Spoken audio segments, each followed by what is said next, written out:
Welcome to Authors Radio, amplifying voices inspiring the world. I'm your host, Alba Mireles, and I'm absolutely delighted to welcome today's guest, Odemaris Mendoza, the author of the book titled The Gifts of El Jíbaro.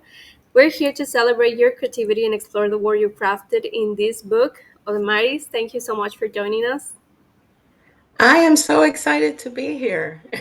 Thank you. Inviting me. So I always like to start with a question. If you can share a little bit about yourself and your journey into becoming a writer. Well, that was completely unexpected, to be honest with you, because I trained as an educator. So I have been working as an educator for 34 years, and I started very young, and I love to interact with students and educating people in general. It's just one of my life's loves. So that's basically what I do. I actually had the idea of writing a book for goodness about 15 years ago, and I never had the time. You know, family things, you prioritize your family and make sure they're taken care of. And, that took a lot of time back then. But it came to a point where I said, all right, I need to get started. So I set a goal for myself to begin writing at least a chapter a week, because of work and situations like that. So it took me a while, but that is how I became a novelist. Um, I was inspired by events in my family and events in my country. And I said, I'm going to put those together in a novel that's very entertaining. So that's what I did. That's how I became a writer. That's nice. And when you think about your identity as an author, what values or perspective shape your what writing the most? Okay. With my background and all, I grew up in a very loving environment, and I was very observant as a child, still am, but I just like to see how people interacted with each other and how it makes such a huge difference when you have the element of kindness and grace towards people and trying to support them along the way. So that really stuck with me, and it influenced me as a writer because I don't like to bring negativity to the world. I want to bring positivity to the world, and I want to remind people, hey, this is what it's all about. You can make a difference, even a small difference every day on how you treat others. So that was an inspiration to me. Yeah, and your book, The Gifts of El Jíbaro, is rich with cultural and historical layers. For listeners who might not yet be familiar, can you give us an overview of what the story is about? Of course. Well, my story is about Jibaros, and they are well known. I like to offer a parallel to what a Jibaro is. So every country has their symbol. So they're like the living symbol of Puerto Rico and have been so for many, many years. Um, if you think of the Scottish people, they have their Highlanders, they have their culture, they live in the mountains. They're very well known. So we have, it's kind of like a Highlander, but in Puerto Rico, the Highlanders have their kilt, we have our hats. But it's the same mentality, I think, adapted for the Caribbean, right? But it's their own culture, but they resonate throughout the island. So one of the things that I wanted to bring is a family that is a Jibaro family. And just to give you a little historical background, traditionally, it's kind of a dichotomy, if you will. They are idolized and romanticized, but sometimes they're made fun of because they might be thought of as simple people, maybe low economic status people. So, but here's the thing: they are extremely resourceful, and they have so many qualities that might be overlooked if you don't look close enough. So I decided to write a book about that. My father was a Jibaro, a very fantastic Jibaro. That's what I like to say. And being observant, I noticed all the values that they have and all the things that they can bring to the table. So that is why it's called the Gifts of El Jíbaro. It's a family of Jibaros that are exceptional. and they have the way that they interact with the world. It's kind of like a snowball of outrageous generosity of spirit and everything else. And it incorporates the years, or it takes place during the 1950s all the way to, say, 1989. And it does incorporate history, some historical events, some famous people along the way. It incorporates the culture, a little bit of the language, but don't worry, you'll know what's going on at all times. And the music, this is very, very fascinating story. Not just that, not only that, but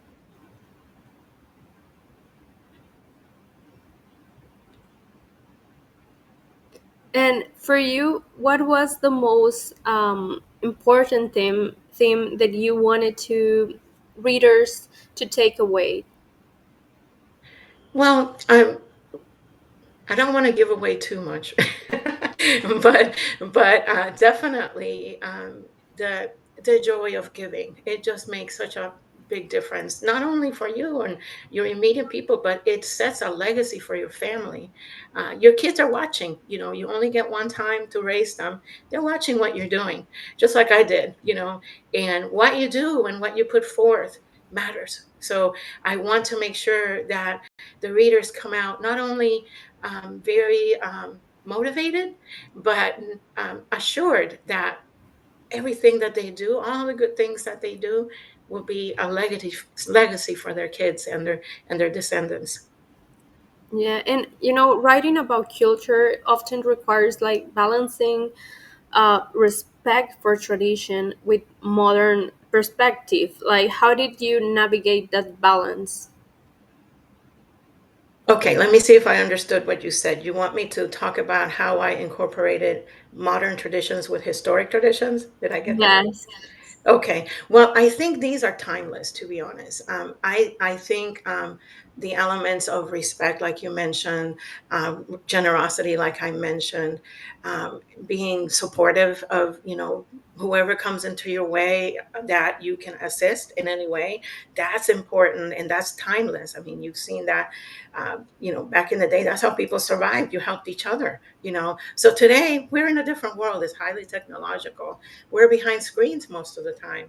I think we're losing that with this generation. Like I said, I interact with a lot of students. I work with high school students, and it's amazing. Like if you look from 10 years ago to this time, they are losing some of those things. And that's another motivator of why I wanted to write this book. I don't want kids our age to think, oh, that person is over there on the other end of the world. We don't, they're friends, but they're really not friends. So I want to make sure that people bring that connection back, keep it. That's important. you know Yeah, and also I have questions about like, you know, sometimes when you're writing about your roots and some can sometimes feel like vulnerability. You can feel like there's a lot involved there that now that you are not in Puerto Rico, did you ever feel pressure about getting right when representing this culture? no, I did not feel that pressure at all. I my brother mentioned to me, he says, out of all of us, you're the most Puerto Rican still, because I'm always listening, I'm always connected. I uh, take in the news from the island. So I'm still, in a way, very much in the island, maybe not in presence, but definitely in soul and spirit, right? So I do not feel the pressure of that at all, because it's just something that you cannot turn off. For us, at least, I'm speaking as someone from Puerto Rico. It's not something that you can turn off. It's you. It's in your being. So I did not feel that pressure. And for this book, when you were writing, what was the most challenging part of the creative process, or the writing process? Sometimes it's hard. The time I heard that you're working, and how do you balance all of that? Yes, I work, and Most of the time, I write on the weekends when I'm more relaxed, but I'm trying to set, a time for myself. Usually, um, yeah, it's my family. They crack me up because they say that, I'm like a night person, like a night owl, if you will. But I write at night. That's my most creative time. So you'll find me with the music. I find inspiration typing away. But the challenging part for me was I'm very careful to make sure that what I write about, historically speaking, is accurate. So I spent hours and hours and hours of research, which, I love history. So that was not the hard part. It was picking and choosing what would be relevant for my book to make sure I got it just right. So that was really most of the challenge right there, but everything else came very easily because I did base a lot of things in actual things that happened in my family, and that part came very easily. And when you were writing, did you find yourself learning more about Puerto Rican story or identity as you wrote? Absolutely, absolutely. Like I said, I've always been connected, and I read everything that I can, everything that comes my way about it. I read it, but what I thought was quite amazing to me that I did not know, a whole lot about. It's like I knew my grandfather owned a coffee farm in the area of Ciales, which is the high mountainous region in the middle of the island. And I did not realize, though, that my family was in the coffee business, if you will, for centuries. So that was a shock to me. And I said, well, no wonder that explains why I love coffee so much. But but but there were certain things about the industry that I did not know. I'm actually working on my second novel right now, and it's going to incorporate that. I think it needs to be told. That story needs to be told. But that alone, and there were a lot of historical events that were largely like the workings of them were unknown to me. I knew about the event, and things like that. For example, we used to have a train in Puerto Rico, and I'm fascinated by that because I don't know why they don't have a train to show the kids, hey, we used to have a train back when Puerto Rico belonged to Spain, and this is the route, and this is how they did this. And I think the kids would be fascinated to know about that. But that is one of the things I would like to incorporate too. I want to keep learning about it and bringing that forth so it doesn't get lost. Yeah, that's awesome. And on the other hand, like, was what was the most rewarding thing of writing this book? Well, I tell you, I tear up, okay, because I'm new at this, and it's like a labor of love for me. Um, I originally wanted to just have it for my family, but I was told, you need to publish this, you know, and I have been bringing that forth, and the joy that I see when people see the book, their eyes light up, and then they start reading. Oh my gosh, I want to know about this. And that right there, oh, I love it every time. It just it carries me, to see that people are so joyous when they see their people represented, and a story that's not something that's ugly, out there, something that will bring them up. I think I get a lot of satisfaction from that. Yeah. And if someone reads the Gifts of El Jíbaro years from now, what lasting message will you want them to remember? Oh, I think number one would be the generosity. Be generous, be generous. Don't stop being generous. I think that's number one, because that is critical in that culture, the generosity. They may not have much, but what they have, they give, and they joyously give it. So I think that's key. We need to remember that in today's world. And how has this book, like writing this book, changed you as a person? Well, I always thought that I was going to be one thing throughout my life. But now I'm something completely different. And I feel like there is always there is always room for you to grow and reinvent yourself. So I think this book has done that for me. Again, I never set out to be a novelist. It just happened. And I think it was, like I said, a labor of love, and it just shows in the book. And it has transformed my life that way. I'm transformed now. I want to keep writing. I want to bring forth more positive messages and, educate people in my own special way, with my own special mix. Yeah, that's awesome. And many listeners are right now like writing themselves. What advice will you give to someone who is like who feels called to write but hasn't taken that step yet? Okay, so sometimes, like there are certain times in your life where, like what happened to me, I was very overwhelmed. I was taking care of family members and things like that, and working, and the timing for creativity is very critical. So I think when I started setting aside some dedicated time, basically scheduling myself to write, I think that's what did it for me. And I know there's a lot of moms out there who are very creative, and they say, "Oh, I need to talk to you. How did you do that?" I'm like, I'm not that special.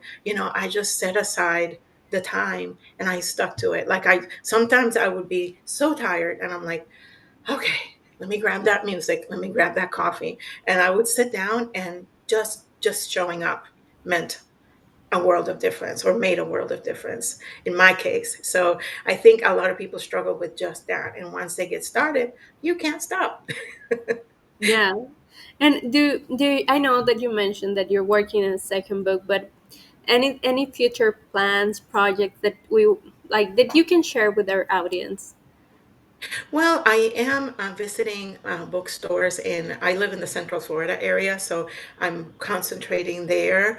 I would like to visit many of the communities in the Northeast, perhaps in California, Texas, because I know that there's a lot of people who definitely would be interested in learning about it. And that's in my plans. I would love at one point, this would be like my all-time ultimate dream. I would love to have, if not a series or a movie about it. I'm told it reads like a movie. So I said this would be such a fun movie because it has so many elements of culture. It's very rich, and it brings it alive. And I think it would be a fun one. I would watch it. I Yeah, definitely. Definitely. And finally, where can listeners find your book and connect with you to learn more about your work? Well, my book is currently available in Amazon, and is available in paperback and hardcover. I do have my own copies. If you're local in the Central Florida area, if you'd like your sign, I'd be happy to do that. I love to interact with people and talk about, uh, my subject matter or the book, or just to chat. And you can find me at Instagram at Odemaris M, and in Facebook is just Odemaris Mendoza. And in X is at Odemaris Mendoza. My website is www.odemaris-mendoza.com. And I'm also on Goodreads. So I welcome your feedback. Yeah, and you're everywhere, and thank God you're there. And we're waiting. Really looking forward for the second book. And Odemaris, it has been a pleasure to having you on Authors Radio. Thank you for giving us a glimpse into your work, sharing your passion, and listeners, be sure to check her book. Thank you for tuning into Authors Radio, amplifying voices, inspiring the world. Enjoy me next time for another inspiring conversation. In the meantime, happy listening. Thank you. Thank you.